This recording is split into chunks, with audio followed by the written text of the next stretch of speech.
part of the earth itself, still, brown, half covered in dust. A body, he thought. Someone the world had forgotten. But when he dismounted and knelt beside her, he saw her chest move in a thin, trembling breath. Her hair was thick and dark, braided though the braids were frayed to pieces.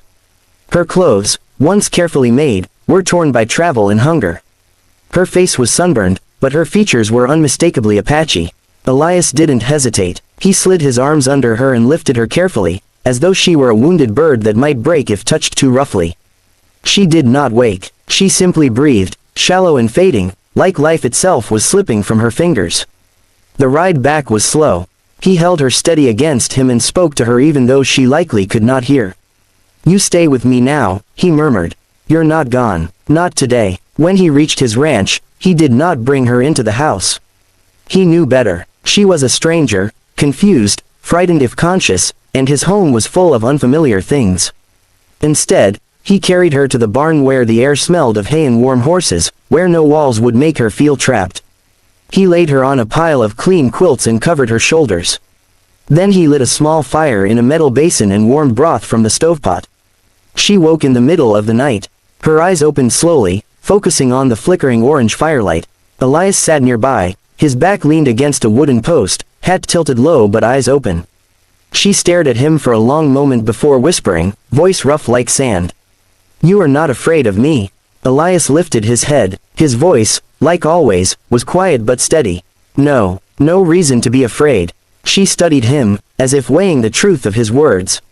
She had seen enough of the world to know men who spoke gentle were not always gentle inside. But Elias did not watch her like prey, nor pity her like a wounded thing. He simply watched, waiting, letting her come to her own sense of safety. Her name, she said the next morning, was Ayanna.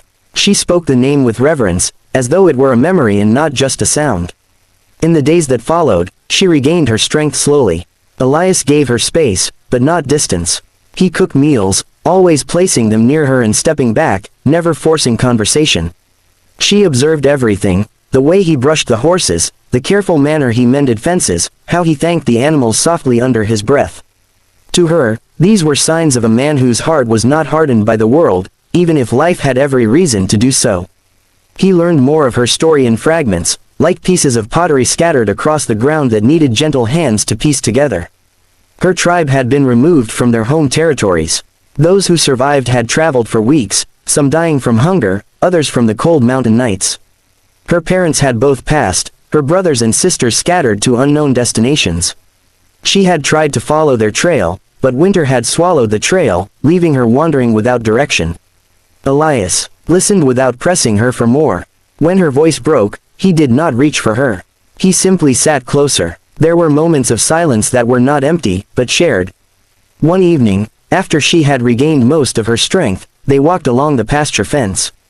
A family lived not far across the field. The mother was outside with two young children, laughing as she lifted them into the air and set them gently into the grass. Their laughter was a sound that filled the air and settled deep in the bones, a sound of life untouched by fear. Ayanna stopped walking. Her eyes softened, something fragile flickering behind them. "They are lucky," she whispered. "To laugh like that." Elias followed her gaze. "They've had their share of hard days too," he said. "Everyone has. Doesn't always show on the outside." Ayanna looked thoughtful, her expression distant, like she was searching a memory she could almost touch but not reach. "In my people," she said slowly, "children are made from more than blood. They are made from the songs of the mother and the strength of the father. From community, from prayer. They belong to everyone." She watched the mother hug her children close. "But here, white people make children through choosing each other. Through love." Elias hesitated. "Well, yes, in a way." Ayanna nodded, accepting the explanation without knowing what she was missing. She turned to him with the same earnest clarity she had spoken with since the day he found her. "So white people make children this way? By choosing. Can I try too? I wish to have family again." The words struck him deeper than he could ever show on his face. They held no flirtation, no suggestion beyond longing. She was asking, with a heart still broken but still hoping, how to make a home where she might belong again.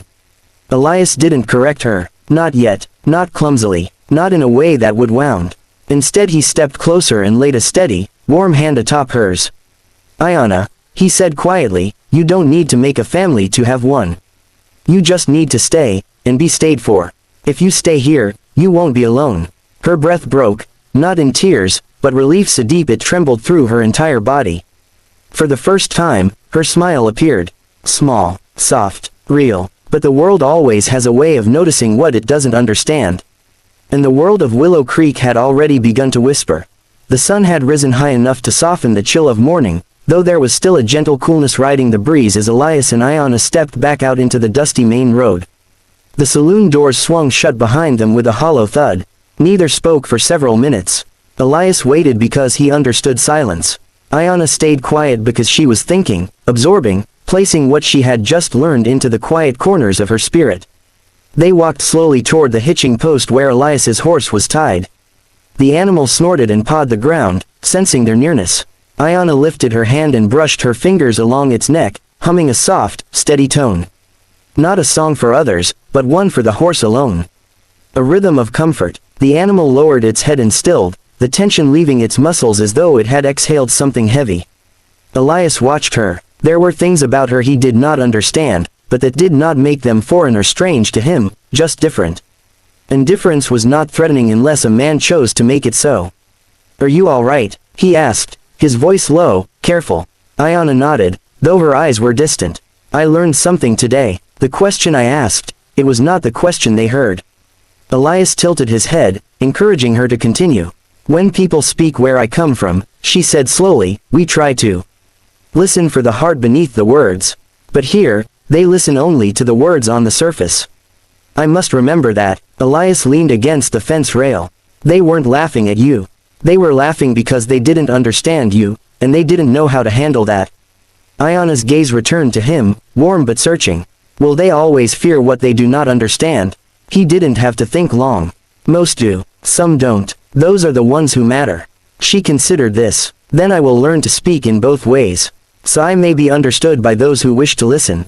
Elias felt something move in him then, not a sharp feeling, but something quiet and deep, like the forming of a river in a place that had been dry for too long. They mounted the horse again, Iona behind him, sitting straight and balanced without needing to hold tightly. She was not fragile, though she had lost much. There was a steadiness in her that he admired. She did not cling. She did not collapse. She simply stood back up over and over again. The ride home was slower than the ride into town. Iona watched the grasses bend, the sky shift, a hawk circle overhead. The world here was different from the rocky, forested homeland she had come from, but the wind carried familiar songs. Land changes shape, but sky remembers. When they reached the ranch, Elias helped Iona dismount, though she did not need the help. It was a gesture, and she accepted it because gestures build connection as surely as words do. The afternoon settled into work. Iona asked Elias to show her how he tended the ranch, a quiet request, earnest. He led her to the corral first. Several horses paced inside, restless from the heat. Iona stood still near the gate and simply watched them. Her eyes did not dart. Her breath remained steady. She waited, not for the horses to approach, but for them to feel safe enough to do so. After a few minutes, one did, a bay mare with a thin white stripe down her nose. Iona reached out, palm open, fingers relaxed. The mare came closer and pressed its muzzle gently into her hand. Iona closed her fingers slowly, deliberately, in a motion that spoke of patience rather than conquest. Elias found himself smiling, not broadly, not enough to show teeth, but the kind of smile that grows from watching something rare and good. "You have a way," he said. Iona stroked the mare's neck. "I only listen. Animals speak with their breath, their steps, their eyes. If you listen with your whole spirit, they tell you what they need." Elias leaned his arms on the fence. "Most people don't listen that long." Iona turned her head toward him, her expression soft. "Most people are convinced they already know." There was no accusation in her words, just truth. Truth spoken gently is harder to reject. As the day stretched, they worked together. Elias showed her how to repair a loose rail on the barn door. She learned quickly, hands nimble and patient. She fetched water from the well, walked barefoot across the yard, and each time she placed her foot on the earth she did so with awareness. She treated the ground as something alive, not something to be stepped over. Elias found himself matching her pace. He slowed without meaning to. He breathed deeper without deciding to. Being near her was like being near a fire that warmed rather than burned. Later, while Elias chopped wood, Ayana sat nearby on a stump, weaving with the blue cloth from the general store. She had traded something small for it, a small beaded charm she had kept from her mother. She wove the cloth carefully, turning it into something useful, a sling, a cover, a piece of clothing perhaps. Her fingers worked with memory, not instruction. Did you always create things from what you found? Elias asked, wiping sweat from his brow. Ayana paused, thinking, we were taught to honor what we had, to waste nothing, to give thanks even to the smallest thing. Everything has spirit, everything has value, even sorrow, if we learn from it. Elias split another log. And what has sorrow taught you? She didn't answer at first. Not because she did not know, but because she was shaping the words carefully.